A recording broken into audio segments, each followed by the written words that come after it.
So today we're going to be reviewing Book 4 of the Convoluted Universe by Dolores Cannon. Here it is. Convoluted 4. I think the cover is so awesome. I think the covers for all the books are awesome. That's that. Okay, so let's see. And as usual, I'm just going to be reading the notes that I took from while I was reading the book. So first of all, I just want you to know that if you're scared to learn this information, you shouldn't be.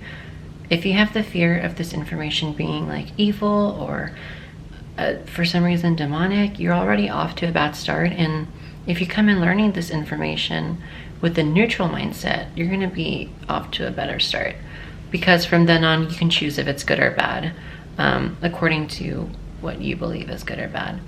But instead of just claiming it's bad from the beginning and being scared of learning this information. And to be honest, at this point, you just can't tell me that this stuff isn't real. Like, we're way past that now. For the non-believers, you guys have a lot of critical thinking to do. I hate to say it, but it's true. There's just absolutely no way that people have made all this up. There's no way that there's like so much emotion tied to these sessions. And if someone was making this up, why would there be so much emotion connected to these sessions? Like, it really doesn't make sense if you look at it from a skeptical point of view, I guess. So I mean, honestly, at this point, people are skeptical of anything, and how is that helping you in your life? Probably not. In this entire series and all of Dolores Cannon's books, she has clients come to her for past life regressions, and I have to say, it's not something to do just because you want to do it. It's like real therapy. Like, you have to have good intentions when going in. Like, do you have physical problems that you're wondering what's causing them? Do you have I don't know, psychological issues that you're going through? Is it maybe from like a past life? Or that's kind of what this these sessions are used for, to help people, not to just like, oh, I want to know what past lives I was in. Like, it's not like that. As cool as that is, it's not meant to be used that way. That's just a byproduct of the therapy. So sometimes she gets just more than just past lives on Earth, which is what kind of sparked this series to start. So she puts clients in a quantum state called the somnambulistic trance or state, which is the deepest state of trance someone can be in, which is how she contacts the true subconscious, not the subconscious that psychiatrists talk to, but like the real subconscious. And Dolores basically created this technique, and she calls it quantum healing hypnosis technique, or therapy, or QHHT. So she's the one that coined this technique. And I don't know what's going on, but the past couple of weeks, like almost 2 months actually, I think that would be 3 months, I've been randomly remembering like dreams and memories from this current life, just like at the most random times, the most random dreams. And it's getting to the point where it's like invasive. I don't know how to explain it. It's like disrupting my normal thinking. I don't know what's going on. It has to be something with the great convergence, which is where all your aspects of all your selves are merging into one. And I have no idea what to do about it, but just relive it and release it, I guess. I don't know. Okay, so I also need to mention the contradictories of the New Earth. Even in just the Convoluted Universe series, the entities say different things about the New Earth. So like, one scenario, one entity could say like, when we move into the New Earth, we're gonna completely know it. Like, we're gonna be fully aware that it happened already, okay? In another session, like the entity will say it's a slow process. In another session, they'll say that we're going to be fully light bodies. In another session, they'll say we'll be in a completely new planet. So it's just like, you just have to like use your discernment and think of what relates to you the most, like what rings true to you, you know? That's kind of the discernment that I use when reading the knowledge that I've learned from this series. I just analyze it and think to myself, does this ring true to me? If not, then it's not true to me. Yeah. Sorry, I just got a text. Pete just texted me. Okay. So yeah, I just wanted to clear that up, that there is contradictories even within the book itself. But I guess everyone has a different perspective, even these entities. Okay, there's just so many different theories on it and different timelines, and I'm still not sure which timeline I relate to is the most possible at this moment. But later in book 4, an entity says that the reason all this stuff about the new earth is confusing is because there are many possibilities, and that it all depends on how people are aware, how many people are aware at the time of the transition. That would determine which kind of life is more prevalent. So I guess that kind of clears up all the contradictories, depending on how many people are aware at the moment that, you know, the shift's happening. But the shift's happening now, to be honest. Okay, so now the notes that I took from the book. Okay, so this is what I learned from like one of the first chapters. If you're carrying prejudice towards any certain religion or race, guess what? If it's not resolved by the time you leave this life, you will have to return as the very thing that you are prejudiced against. This is the way the law of karma works. What goes around comes around. I was gonna give examples, but I'm pretty sure you guys are smart enough to make your own examples, just so this video isn't like super long like all the other ones. Okay, the reason it was necessary for the 3 waves of volunteers to come to Earth is because the souls who had been here for so long were caught up in the wheel of karma, and they'd never be able to help create the necessary changes for this dramatic time in our history. And I'm not sure if I've mentioned the 3 waves of volunteers in my videos, but she's described them in the series a lot, and I'm most likely going to film a video about that book, which is not part of the series, but I actually finished the whole series yesterday, and I'm gonna start reading the 3 waves of volunteers in the New Earth by Dolores Cannon, maybe today.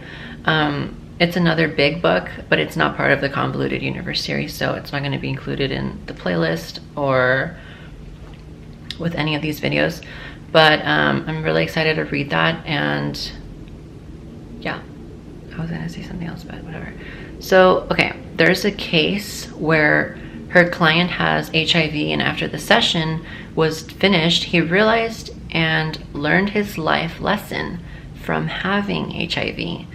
And now the disease was able to be released from his body. And after 4 months, his T cell count started increasing by 140 in those 4 months, and he was on the path to becoming disease-free. So this shows that all diseases, most likely, can be eliminated through realizing and learning and knowing consciously the lesson you had to learn from having the disease. And also, your subconscious is the one with the ability to heal you from disease once the lesson is learned. I didn't just realize this from this specific case, but from tons of past life regressions that Dolores has done over the series, which goes to show exactly how powerful our minds are and how powerful we are. We can literally cure ourselves.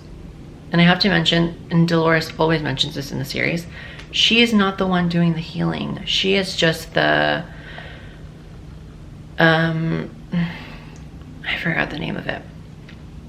You're the one that's basically healing yourself, but she's assisting with that process.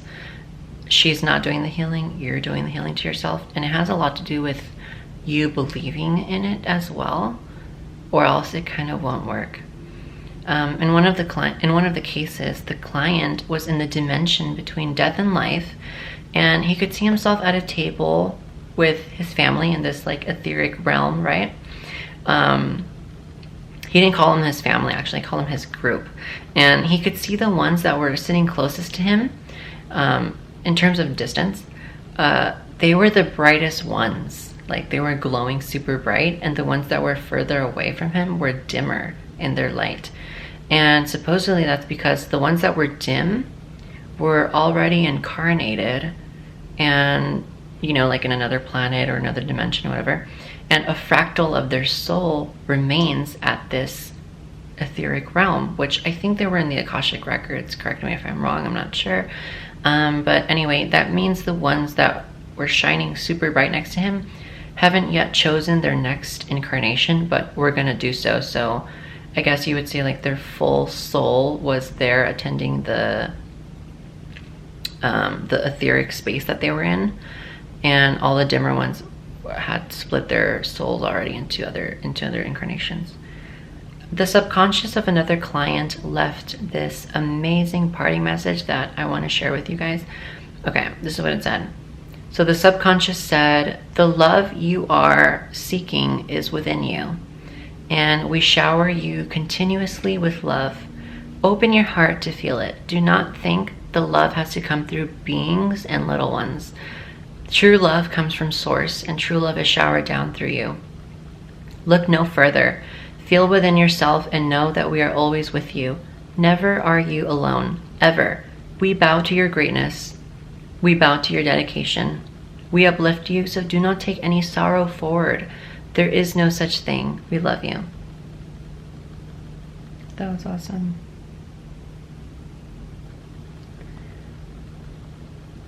Also super random, but I wanted to mention that different blood types people have is correlated to different lineages of alien races they are related to, and I got this information from Elizabeth April in one of her videos that I watched. And side note, I really want to know, how is it possible that we have free will when we already know what our life is going to be like in the place between death and life, and while we were choosing which life to incarnate next to? Okay, so that was my question, right? I had it in my notes. Fast forward a month later, I actually got the answer from Elizabeth April. In one of her videos, she reaffirmed that question in a video that she made. The answer is free will and destiny both exist simultaneously. I knew that was the answer deep down. If anything, I'm the one always telling my friends, why does it have to be like one or the other? Like, you know, it can be both, right? It doesn't have to be if or I forgot what the words were, but it could be both and, if that makes sense. Like, it doesn't have to be like one or the other. Okay, in the chapter Tweaking, the entity says that there is stuff beyond source, meaning there is stuff beyond God as we know it.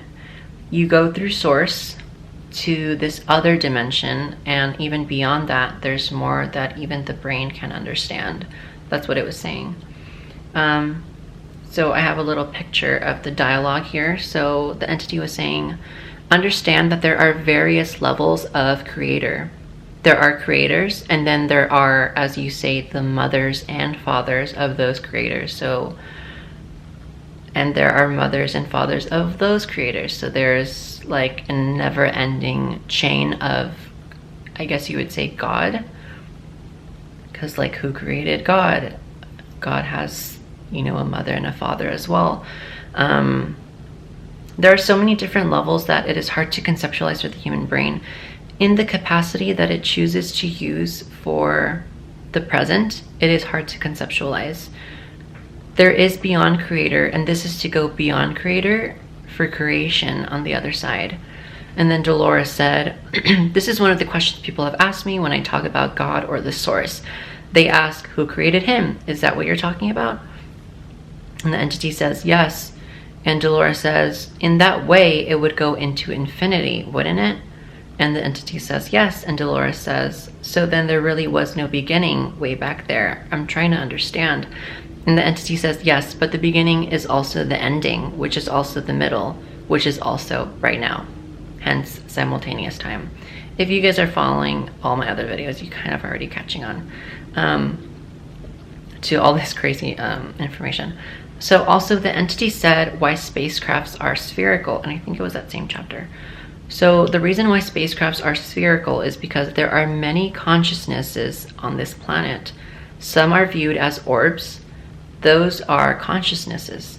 Sometimes what you consider to be an individual orb is also a whole civilization all within the same orb. The shape of a circle by a sphere is the perfect vehicle, the perfect shape by which you can come into the Earth atmosphere, come into this density and not get stuck.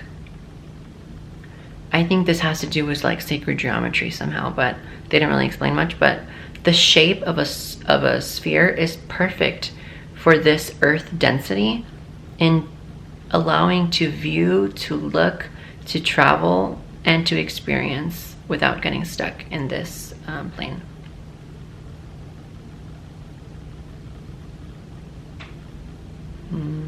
Okay, in the chapter, The Creation of Humans, the entity says that our universe is quite small, actually, and that there are universes beyond ours that are not physical.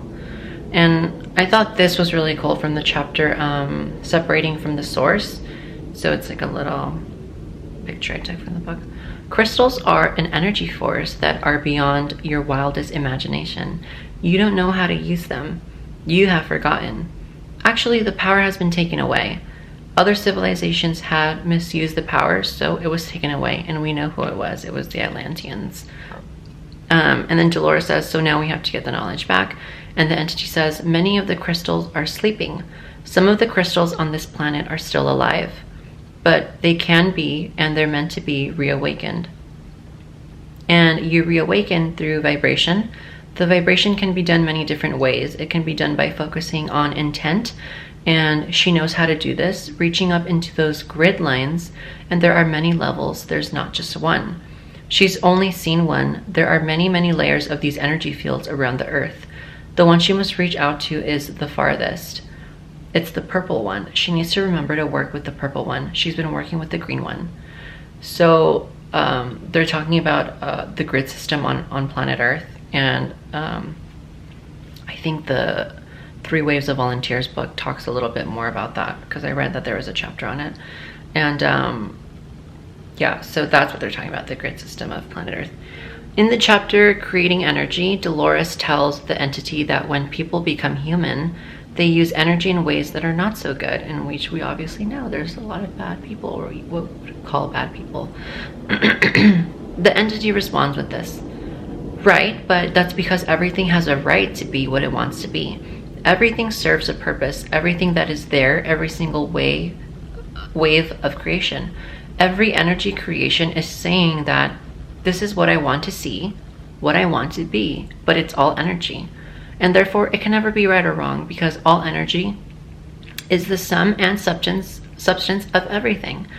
It's only the judgment by human beings that make it right or wrong. They put a label to it. And there is no such thing as labels in the all, in the universe, in the creation, in the place where all are at home. The entity was also reaffirming what's been said throughout the series, that the dreamer dreams the dream, and that dreamer is God. And we are all part of the dream, or simulation, if you want to call that. But then the entity says that we're actually both, the dreamer and the dream. And it's complicated to understand for us, because the human, which is the densest form of understanding, can't understand. That's because it's been allowed to not understand. But everything is being allowed to be anything that anything can be. You see, that's why there is no such thing as learning, because everything is all, and all is all. Everything exists within and out. And therefore, everything that has ever been shown and ever been known is always liked and appreciated, no matter what it is. And then the entity and Dolores have a long back and forth about this dream and dreamer scenario that I won't mention, but it's from pages 390 to 396. But they end it with Dolores asking, if we are part of someone else's dream, will we cease to exist when the dreamer wakes up? And the entity responds with, maybe as the dreamer is dreaming, you had already decided to be part of that dream before it dreamt it. So I guess it would go to like say that we had made a contract to be a part of the dreamer's dream before the dreamer even started dreaming, and the dreamer would be God. So we would have existed, you know, like beyond dimensions, and we would have already entered this reality and universe before all of our incarnations, and we would already know that we're part of this simulated reality of a dream. Okay, in the chapter, The Village That Is Out of Time, the entity explains briefly that sometimes what people think are UFOs are actually portals or doorways to other dimensions. They are just disguised as ships to resemble what they truly are. Later on in the same chapter, the entity tells Dolores that two consciousness can live in the same body, and Dolores said people talk about possession, and the entity says, no, I don't believe in possession. I honestly think that people, you know what I think possession is? When people feel possessed, it's their own fear that has literally manifested. And I don't know about you, but I've got so traumatized by watching like those scary movies where there's like possession, and that's been one of my greatest fears, being around something like that, like something so like dark and powerful.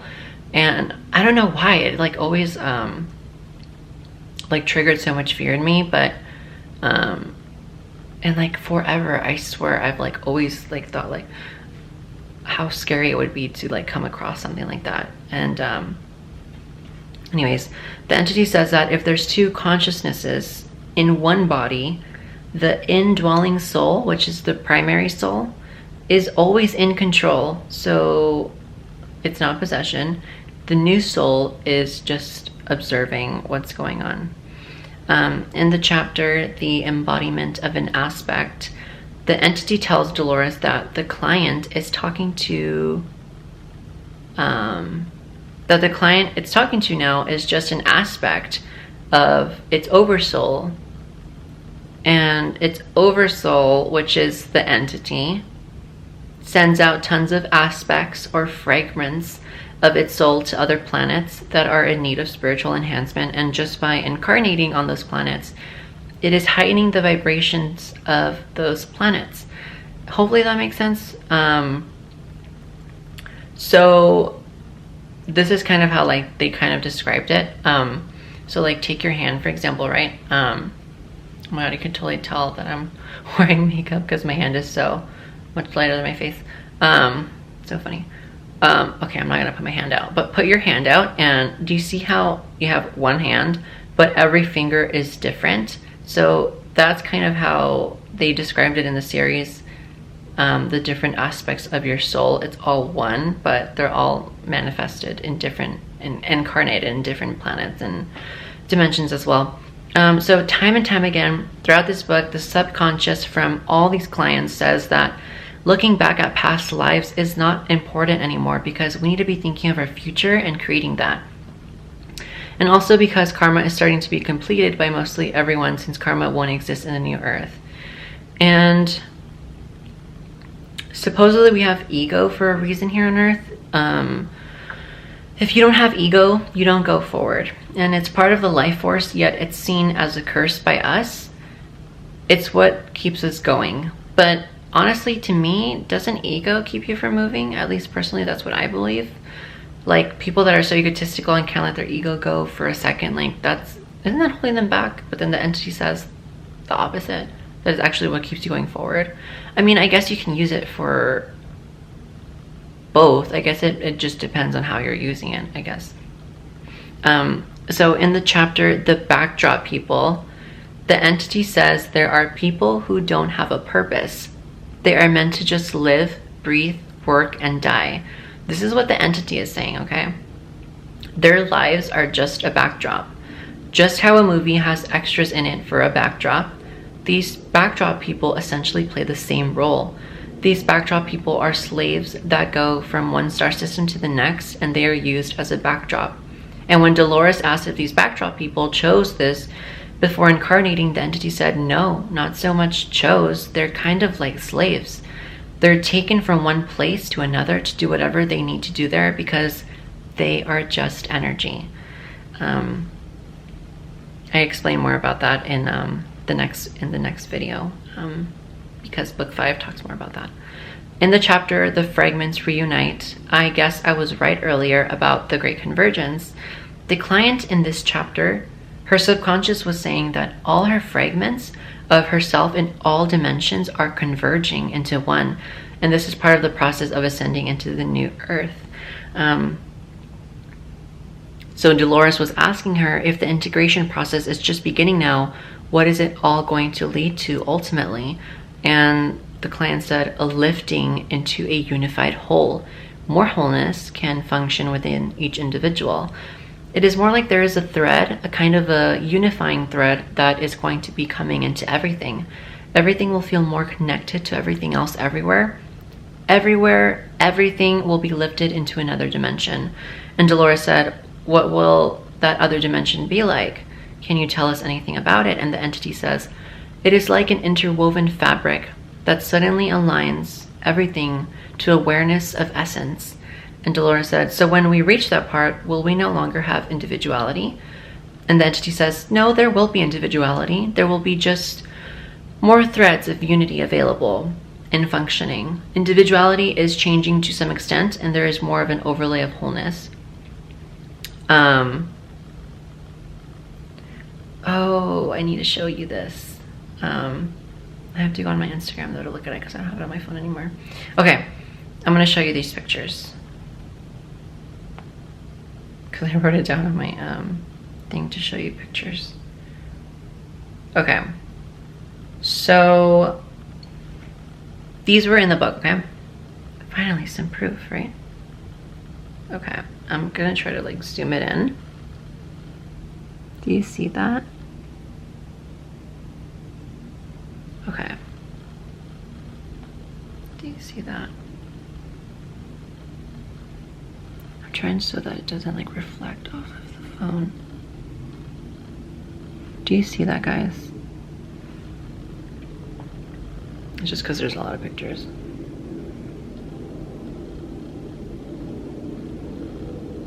It almost looks like a worm type of thing. That's crazy. Oh my god, the ring light is just not doing it right now. Okay, so that was captured by a mother and daughter one night, and they saw it as a star in the sky. When they were there, they saw it as a star in the sky. But of course, it was camouflaged. So it was just it was almost like a screen memory, like what you saw was not actually what it is. So this was actually a female light energy being of a higher force that's working with the planet, working with the energy grids on both sides of the dimensions. And that's that. So I think it's awesome how in the last chapter Dolores says to the readers, it doesn't matter to me if it can be proven, because I am not trying to convince anyone. My job is to get them to open their minds to other possibilities and probabilities. Others can focus on the pricing part of it. My job is to open up new worlds of knowledge. Wait, others can focus on the pricing part of it? I think that's a typo. I don't know what that word was supposed to be, sorry. And now that book 4 is over, she said she still has countless number of cases to put into future books. But there's only one more book in the series. I'll talk more about this in the next video where I discuss book 5. But, putting my phone down. But overall, I thought book 4 was great. Once again, I'm not going to explain everything that went on in the book because I'm just doing a disservice to you. You should go read the book if you really are interested in this information. My intention with this video was just to make you aware of all this information, and it's better if you just read it on your own, to be honest. I'm just kind of like a spark notes, basically just showing you like the stuff that I thought was the coolest, and the backdrop people is definitely a concept that I've heard before, and I think it's really something that makes you question your reality and question everything, actually. So there's a lot more about the backdrop people in book 5, and I want to discuss that in the next video. And yes, I think that's all I was going to say. I don't know. I'm going to have a lot more commentary though for book 5, because it's the last book in the series, which I already finished, and it was amazing. But hope you guys have a great day and a great night. Bye.